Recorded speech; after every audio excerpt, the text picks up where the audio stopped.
Hi, welcome back to my YouTube channel in Electrical Engineering and this is me engineer Mohammad Bilal Ashraf and आज की जो हमारी video है इसमें मैं आपको बताऊंगा कि VFD ड्रिवन जो मोटर होती है और नॉन VFD ड्रिवन मोटर जो होती है उनके क्या फ़ायदे हैं और क्या नुकसान आते हैं। मतलब अगर मेरे पास एक मोटर है जिसको मैं VFD के थ्रू चला सकता हूँ, it can be run on based on VFD, और मैं अगर उसको VFD के पे नहीं चला रहा तो उसके क्या नुकसान आते हैं, ठीक है। और अगर मैं उस मोटर को VFD पे चला रहा हूँ तो उसके क्या बेनिफिट्स हैं, क्या फ़वाद हैं, क्या लाभ हैं।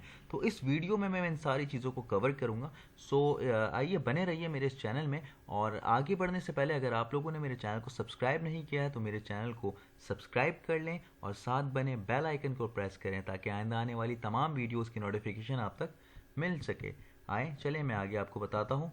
देखिए सबसे पहले जो है ना हमारे पास VFD बेस्ड मोटर और नॉन VFD बेस्ड मोटर, इसमें होता क्या है। सबसे पहले मैं बताऊं तो एनर्जी कंजम्पशन जो होती है हमारे पास, मैं पावर कंजम्पशन की बात नहीं कर रहा, मैं एनर्जी कंजम्पशन की बात कर रहा हूँ। वो अप टू 50% ऑप्टिमाइज हो सकती है। यानी एक ऐसी मोटर जो VFD पे चल रही है वो अपनी ऑप्टिमाइजेशन जो है 50% तक क्या कर सकती है, कंटेन कर सकती है, ठीक है। उसको लेकर चल सकती है आगे, अगर उसके आपने मैश लोडिंग सही से करी है। मैश लोडिंग का मतलब है कि जो उसमें जो आपने पैरामीटर्स लोड करें वो अप टू द मार्क है मोटर्स के हिसाब से, ठीक है।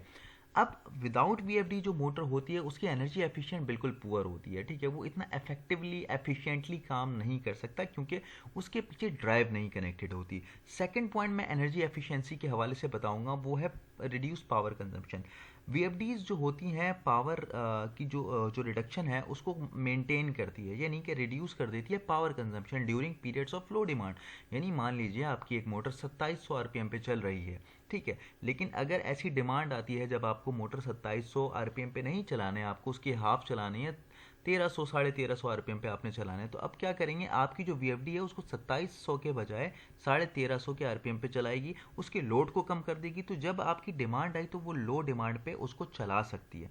जबकि अगर देखें आपके पास जो नॉन VFDs मोटर होती हैं वो उसके RPM सर्टेन RPM पे ही चलेगी। वो 2700 RPM है तो चाहे लोड की डिमांड कम हो ज़्यादा हो, it will be running on 2700 RPM, ठीक है। तो आप इसमें इसको चेंज नहीं कर सकते कि आप इसकी जो है डिमांड के थ्रू आप इसकी कंजम्पशन को चेंज नहीं कर सकते। नॉन VFDs की बात कर रहा हूँ। और अगर VFDs आपके पास कनेक्टेड है तो आप लोड के प्रोडक्शन के डिमांड के थ्रू आप अपनी स्पीड को कम कर सकते हो, जिसकी वजह से आपके पास पावर कंजम्पशन रिड्यूस हो जाएगी।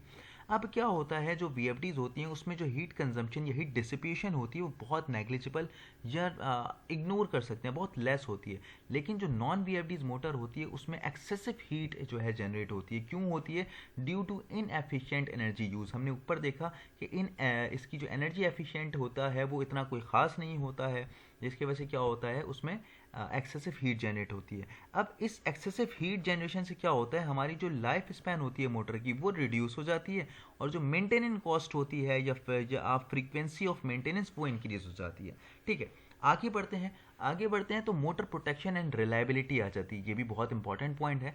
तो जो VFD बेस्ड मोटर होती है ना उसकी क्या होती है, वो डिटेक्ट कर लेता है कोई भी ओवरलोड होता है या फिर कोई भी सर्जिस आते हैं, तो उसकी वजह से वो क्या करता है, अपनी स्पीड रिड्यूस कर लेता है, जो कि आपके किसी फर्दर डैमेज को प्रिवेंट कर लेता है। ऐसी कोई अगर आने वाली अगर कोई फॉल्ट आए या कोई माल फंक्शनिंग करने लगे उससे आप बच सकते हैं, ठीक है। जबकि नॉन VFDs बेस्ड मोटर जो होती हैं वो क्या करती हैं, उसमें कोई डिटेक्शन का इस तरह का कोई ऑप्शन नहीं होता कि वो किसी भी एबनॉर्मेलिटी को इन फ्यूचर जो आने वाली है उसको डिटेक्ट कर लें, ठीक है, और आपको वो अलार्म दे दे या फिर आपको किसी भी एंगल से शो करा सके। अच्छा, दूसरा पॉइंट क्या है मोटर प्रोटेक्शन एंड रिलायबिलिटी का, वो है कि VFD रिड्यूस करती है मोटर के वेयर एंड टेयर को। यानी आपकी मोटर अगर फॉर एग्जांपल आप स्टार्ट करते हैं ना अपनी मोटर को, तो क्या होती है उसमें एक वेयर एंड टेयर यानी झटका सा आता है, एक सर्ज सा आता है, जिसकी वजह से क्या होता है आपका जो लोड होता है वो डैमेज हो सकता है। तो VFD बेस्ड मोटर क्या करती हैं, वो रिड्यूस करती हैं उस वेयर एंड टेयर को। किस तरह से? उसकी स्टार्टिंग करंट को और टॉर्क को लिमिट करके। आप कभी भी अपनी मोटर को चलाएंगे, नॉन VFDs जो होंगी वो क्या करेंगी, उसमें कंट्रोलिंग सिस्टम इतना खास नहीं होगा। नॉन VFDs मोटर में क्या होगा, करंट बहुत ज़्यादा एक्सपीरियंस होगा जिसकी वजह से सर्ज होगा, ठीक है। और इसमें क्या होगा आपके पास टॉर्क जो है बहुत ज़्यादा प्रोड्यूस होगा स्टार्ट में। लेकिन आप अगर इसी मोटर में वीएफडी कनेक्ट करेंगे और इस मोटर को वीएफडी ड्रिवन बनाएंगे तो आपके पास वेयर एंड टेयर भी कम होगा और आपका जो स्टार्टिंग करंट है वो भी कम होगा, जिसकी वजह से आपका टॉर्क कंट्रोल रहेगा और आपके लोड को किसी किस्म की जो है मुसीबत नहीं आएगी। द थर्ड पॉइंट जो कि हमारी मोटर प्रोटेक्शन एंड रिलायबिलिटी में है वो ये है कि वीएफडी बेस्ड मोटर जो है ना मॉनिटर करती है मोटर की कंडीशंस को and provide alerts for maintenance. किसी किस्म की भी कंडीशन हो उसको मॉनिटर भी करेगी और आपको मेंटेनेंस के अलर्ट्स भी देगी, जिसकी वजह से आपका डाउन टाइम भी रिड्यूस हो सकता है। फॉर एग्जांपल हीट हो रही है, हीटिंग का एक हो रहा है अगर, ठीक है, हीट कंजम्पशन हो रही है तो वो हीट का अलार्म दे देगा। एलन ब्रैडली है, सीमेंस है, डेल्टा है, मित्सुबिशी, जिसमें भी आप यूज़ करें बॉम्बलर की, उसमें वो अलार्म हीट का दे देगा। फॉर एग्जांपल F005 दे दिया या किसी भी एंगल का जिस ब्रांड में आप काम करें, देन आप क्या करेंगे, आप उस अलार्म को देखेंगे उसके मैनुअल में कि यार ये अलार्म हीट का है, ओवर वोल्टेज का है, कोई सर्ज आया है, कोई इलेक्ट्रिकल जर्क आया है, उसके हवाले से फिर आप उसको देखेंगे। जबकि आपकी नॉन वीएफडीज मोटर क्या करेंगे, वो मॉनिटर लेस होंगे, उसमें कोई जर्क भी होगा तो कोई ट्रिपिंग होगी या नहीं होगी, वो आपको बता नहीं पाएगा कि एक्चुअली व्हाट इज गोइंग, ठीक है, हो क्या रहा है आपके पैनल के अंदर या आपके सिस्टम के अंदर। तो ये हमारे पास दूसरे पॉइंट हैं। तीसरा पॉइंट जो है प्रोसेस कंट्रोल एंड फ्लेक्सिबिलिटी। अब आप सबको पता है वीएफडी क्या है, वेरिएबल फ्रीक्वेंसी ड्राइव है। वीएफडी बेस्ड मोटर वहाँ यूज़ होगी जहाँ पे आपको प्रिसाइज स्पीड कंट्रोल चाहिए। कन्वेयर हो गई आपके पास, ठीक है, आपके पास फ्यूम एग्जॉस्ट की मोटर हो गई, आपके पास कोई पंप हो गया, आप चाहते हैं कि मैं उसको उसकी स्पीड को कंट्रोल करूं, ठीक है, तो उसकी स्पीड को कंट्रोल करने के लिए आप क्या करते हैं, वीएफडीज लगाते हैं। जबकि नॉन वीएफडीज जो मोटर होती हैं उसकी आप स्पीड को कंट्रोल नहीं कर सकते हैं। दूसरा point process control and flexibility का वो ये है कि वीएफडीज जो है इनेबल करती हैं फ्लेक्सिबल ऑपरेशन को। फ्लेक्सिबल ऑपरेशन क्या होता है, एक तो हमने जो ऊपर पॉइंट देखा वेरिएबल स्पीड, आप उसको भी फ्लेक्सिबल ऑपरेशन कह सकते हैं। दूसरा क्या है, फॉरवर्ड रिवर्स ऑपरेशन कर सकते हैं, ठीक है, कोई ब्रेक लेना है आपने, ठीक है, एक स्मूथ एक्सेलरेशन टाइम आपको मिलता है, एक स्मूथ डीएक्सेलरेशन टाइप जो है आपको एक स्मूथ डीएक्सेलरेशन टाइम आपको मिलता है। इसके वजह से क्या होता है, आपकी फ्लेक्सिबिलिटी बहुत अच्छी होती है और कंट्रोल बहुत अच्छा होता है, प्रोसेस कंट्रोल, ठीक है। तीसरा point process control and flexibility का यह है कि वीएफडी जो है प्रोडक्ट की क्वालिटी को इम्प्रूव करती है by providing consistent and precise control. देखिए किसी भी चीज़ का कंट्रोल अगर प्रिसाइज होगा, आप किसी भी इंडस्ट्री में, सीमेंट इंडस्ट्री, स्टील जो इंडस्ट्री, या फिर आप मेडिसिन कंपनी में, कहीं पे फार्मास्यूटिकल कंपनी में, या ऑयल एंड गैस पे, वहाँ पे क्या होता है, आपके पास जितना प्रिसाइज कंट्रोल होगा, प्रोसेस कंट्रोल जितना आपका प्रोसेस जो है आपके पास जितना प्रोसेस कंट्रोल जितना आपके पास प्रिसाइज होगा, जितनी आपके पास अच्छी जो है इन्हेंस फ्लेक्सिबिलिटी होगी, जितना अच्छा कंट्रोल और फ्लेक्सिबिलिटी होगी, उतना अच्छा क्या होगा, आपकी प्रोडक्ट की क्वालिटी बनेगी, ठीक है। तो ये 3 पॉइंट्स जो है प्रोसेस कंट्रोल एंड फ्लेक्सिबिलिटी का है। बीएफडी कैसे करता है, हम उसको कंट्रोल करते हैं, 0 to 10 वोल्ट का एवीआई का सिग्नल दे देते हैं, ठीक है, उसको जो है हम रिमोटली ऑपरेट कर सकते हैं। एचएमआई पे उसका रिस्पॉन्स देख सकते हैं कि क्या इसमें टॉर्क कितना चल रहा है, इसकी स्पीड कितनी है, इसमें आप एक्सेलरेशन डीएक्सेलरेशन टाइम देकर इसको बहुत अच्छे से इसके स्पीड को कंट्रोल कर सकते हैं, और भी बहुत सारी चीज़ें हैं, ठीक है। जबकि ये सारा सिस्टम नॉन वीएफडी बेस्ड के ऊपर नहीं होता, आपको उसके लिए स्टार्टर लगाना पड़ता है रिवर्स फॉरवर्ड का अगर आप चाहें, लेकिन ये सारी चीज़ें इन अ सिंगल पैकेज जो है, यानी एज अ वीएफडी आपको नॉन वीएफडीज मोटर जो है प्रोवाइड नहीं कर पाएंगी, ठीक है। तो इसके बाद का जो हमारा पॉइंट है वो cost savings and reduce maintenance है। देखो होता क्या है, जब आप अपनी मोटर को चलाते हो ना, तो नॉन वीएफडीज, तो वो बहुत ज़्यादा एक सर्ज लेता है, एक हाई करंट लेता है, उसके बाद वो नॉर्मल हो जाता है। फॉर एग्जांपल एक 1 HP की मोटर है, तो आप उसको अगर नॉन वीएफडीज चला रहे हो तो वो अराउंड लेगी 2.3 या 2.4 एम्पियर। उसके बाद क्या होगा, ये एक सर्ज, ये एक वन टाइम करंट होगा, स्टार्टिंग करंट जिसको मैं कह रहा हूँ, मोर देन 2 एम्पियर होगा। उसके बाद क्या होगा, वो 1 HP की मोटर जो है रन करेगी 1.4 1.5 एम्पियर्स पे।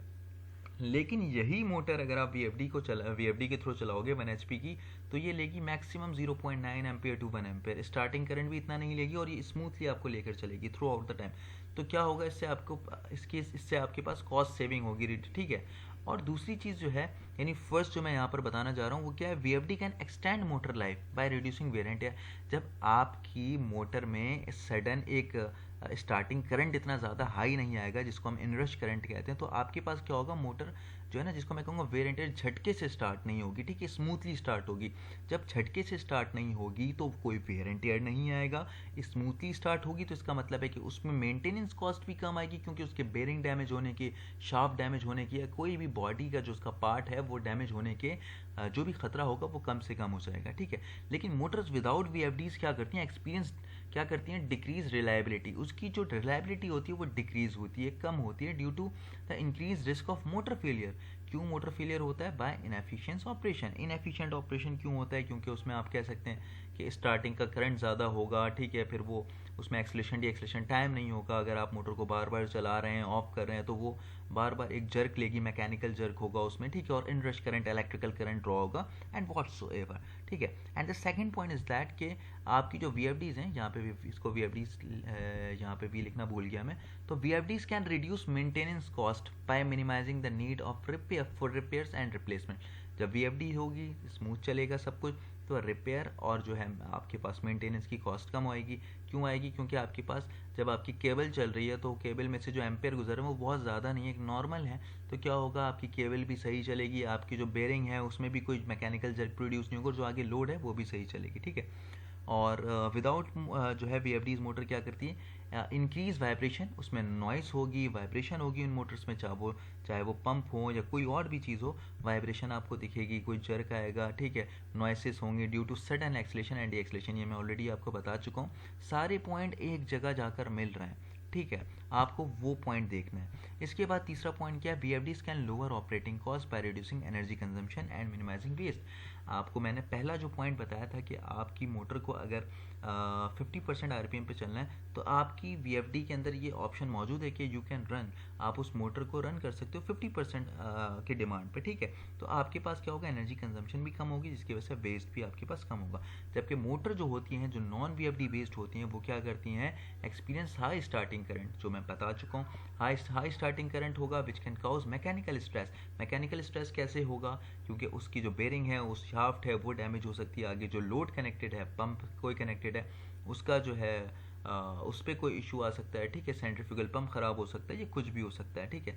On the motor connected on to the equipment, जो भी इक्विपमेंट आपके साथ कनेक्टेड है उस मोटर में, उसमें क्या हो सकती है, रिड्यूस नहीं होगी, मेंटेनेंस कॉस्ट इंक्रीज होगी और कॉस्ट सेविंग भी नहीं होगी, क्योंकि पीएफडी आपको 50% डिमांड के थ्रू नहीं चलाएगा, वो 100% आरपीएम देगा और 100% ही वो फिर काम करेगा, जबकि आपको 50% की रिक्वायरमेंट होगी।